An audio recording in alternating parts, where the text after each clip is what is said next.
Kritika, this is a cause of concern. We're looking at that numbers shoot up once again, currently at 349. Tell us more. Right, in fact, for the past 2 days, we've been witnessing that the air quality in the national capital was back in the poor category from the very poor as it had been for the week before that. But as of late evening, again, the number started inching closer to 300, and this morning you're seeing the number back around 350. Now, some hotspots like Anand Vihar are already recording a severe category reading. The reading there is already over 400. And this just goes to show that the little respite that the residents of Delhi got was due to the wind speed, and maybe this morning the surface winds have slowed down, and that is again contributing to the pollution problem. Especially what is new is that even Noida is recording a higher level of pollution this morning. And last evening also a lot of residents there complained of a thick haze that had settled in around 7 to 8 p.m. itself. And this is only getting worse this morning. So over the course of the day, we can expect the readings to show up in other stations as well, but we'll have to keep a closer look. And remember, this is coming in the backdrop of constant political blame game that's happening, even though as a lot of government agencies as well as the Delhi government, even NCR states are taking some action, at least in form of policies or in form of ramping up already existing measures. But what effect will that have on ground now that the air quality is already deteriorated is something that experts say is not enough. So we'll be tracking these developments over the day. And as far as the early warning system predicts, by the end of this month, we will be looking to a reading closer to the 400 mark, which is again extremely worrying, but not new considering that is the time when both Parali picks up as well as the winter months.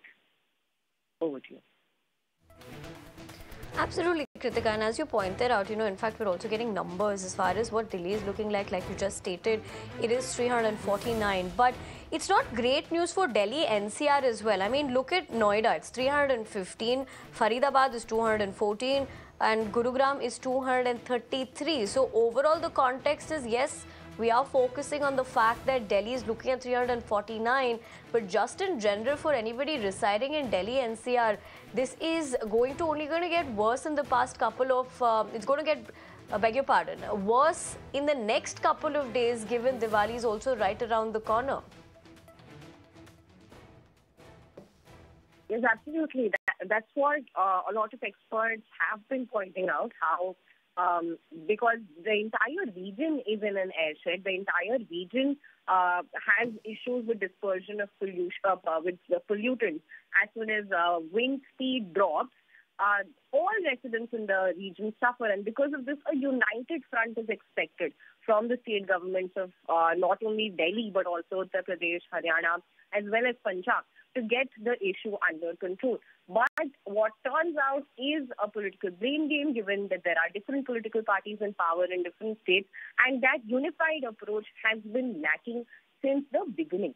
And even as a lot of interventions do kick in by the end of this month probably, it won't be enough because the quality would have already deteriorated, and maybe all the measures that we have right now, which is either on construction and demolition activities or dust control measures, had they been there year long, maybe that is when we could have expected slightly better numbers. And definitely the united front, which is missing, it's causing more and more problems at the end to the residents only, who have to step up into this air and make themselves prone to respiratory illnesses that come along with it. Absolutely. In fact, you are more susceptible to such health conditions given the fact that you are exposing yourself to such hazardous air as well. But Kritika, since you have been also on the ground and tracking these developments for us, give us a quick sense of what this is seeming like in terms of numbers. Because in Delhi, we're given to understand there are specific areas where the air quality is looking far higher. What would the factors be, if you could help us draw perspective on that front?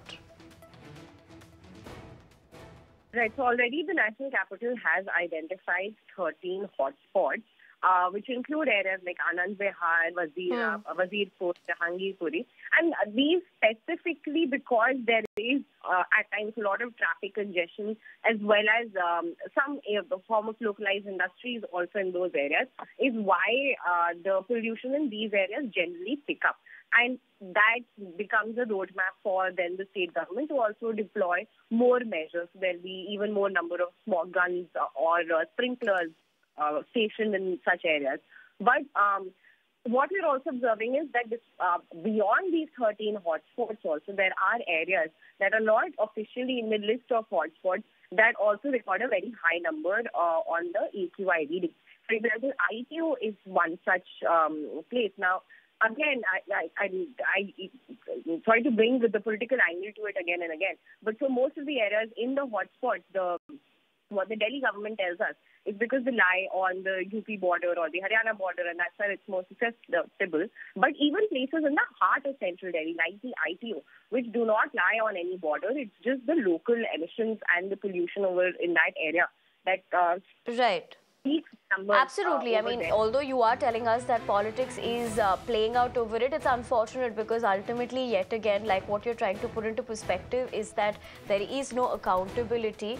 But these are, of course, the given conditions in the national capital. We'll continue to track that top development. But for now, let's leave it at that.